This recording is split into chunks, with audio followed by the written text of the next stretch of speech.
Pernah nggak sih ngerasa gini, selama ini kita sering banget nyalain penceramah yang katanya ngebosenin sebagai alasan utama kita gampang banget ketiduran pas sholat Jumat. Padahal kenyataannya, fenomena ngantuk berat ini tuh bukan sekedar masalah iman yang lagi turun atau gara-gara semalam kurang tidur aja loh. Di penelusuran kali ini, kita bakal bongkar habis misteri di balik pertanyaan sejuta umat, kenapa sih kita gampang banget ngantuk saat dengerin khutbah? Coba deh jujur, pasti pernah kan ngalamin ini? Baru juga bokong nyentuh karpet, khutbah baru aja dimulai, tiba-tiba pandangan mulai meredup. Mata rasanya bener-bener seberat beton. Kita sering salah kaprah ngira ini cuma rasa bosan biasa. Faktanya ada hal yang jauh lebih dalam dari itu. Ada sebuah sistem yang diam-diam bekerja di balik jaringan saraf dan hormon kita. Sesuatu yang jujur aja jarang banget dibahas. Dan sadar nggak sih sama hal aneh ini? Pas khutbah rasanya ngantuk banget. Tapi begitu iqomah berkumandang dan sholat beneran dimulai, tiba-tiba, boom, ngantuknya hilang seketika dan badan mendadak seger lagi. Berasa kayak baru abis minum kopi double shot. Nah, misteri ngantuk yang tiba-tiba hilang inilah bukti kuat kalau sebenarnya ada mekanisme biologi spesifik yang lagi ngebajak tubuh kita. Kita masuk ke bagian pertama, jebakan suara dan suasana. Mari kita ngomongin soal frekuensi sebentar.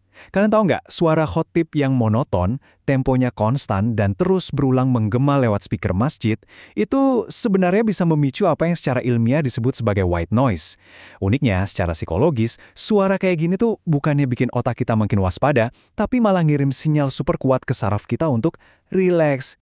Kalau kita lihat dari riset neurofisiologis, ternyata suara di frekuensi rendah antara 100-500 Hz itu secara aktif bisa nurunin aktivitas korteks frontal kita. Padahal itu tuh pusat fokus dan kewaspadaan di otak loh. Akibatnya apa? Otak kita otomatis merespon dengan memproduksi gelombang lambat, persis banget kayak fase pas kita lagi di ambang batas mau tidur pules. Ibaratnya otak kita lagi dininabobokan secara ilmiah. Tapi tunggu, yang lebih mengejutkan lagi nih, lingkungan dalam masjid itu sendiri seringkali jadi semacam perangkap kenyamanan yang terlalu sempurna. Coba bayangin, karpet yang empuk, hembusan AC yang sejuk dan konstan, ditambah suasana tenang yang bikin tingkat stres kita drop drastis. Secara psikologis, manusia itu kan cuma bisa tertidur pulas kalau ngerasa benar-benar aman. Nah, di dalam masjid, otak kita ngerasa luar biasa aman dan terlindungi. Jadi dia ngasih sinyal mutlak, oke, kamu aman banget di sini, waktunya istirahat. Lanjut ke bagian 2, ini yang sering banget kejadian. Sabotase pencernaan lewat nasi dan gorengan. Coba ingat-ingat, kalau pas sebelum berangkat Jumatan, kalian makan siang dulu pakai nasi putih porsi besar, ditambah gorengan yang berminyak, atau mungkin cemilan roti manis, wah, kalian sebenarnya lagi nyalain bom waktu. Karbohidrat berat dan lemak jenuh kayak gitu adalah resep paling sempurna buat memicu post-lunch dip, alias fase ngantuk parah habis makan siang. Prosesnya gini, tubuh kalian itu ngalamin lonjakan gula darah yang gila-gilaan, terus merosot tajam. Akibatnya, tubuh harus kerja ekstra keras buat mencerna itu semua.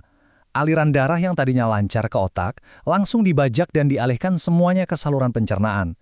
Jadi ya, tubuh secara fisik terpaksa mencabut colokan daya kesadaran kalian karena dia lagi sibuk dan memprioritaskan seluruh energinya buat mengolah makanan tadi.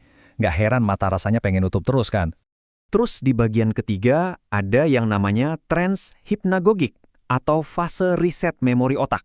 Ini erat banget hubungannya sama posisi duduk. Waktu kalian duduk diam secara pasif, nggak ada aktivitas fisik sama sekali, tapi di saat yang sama telinga kalian terus-terusan digempur sama aliran informasi verbal dari khutbah.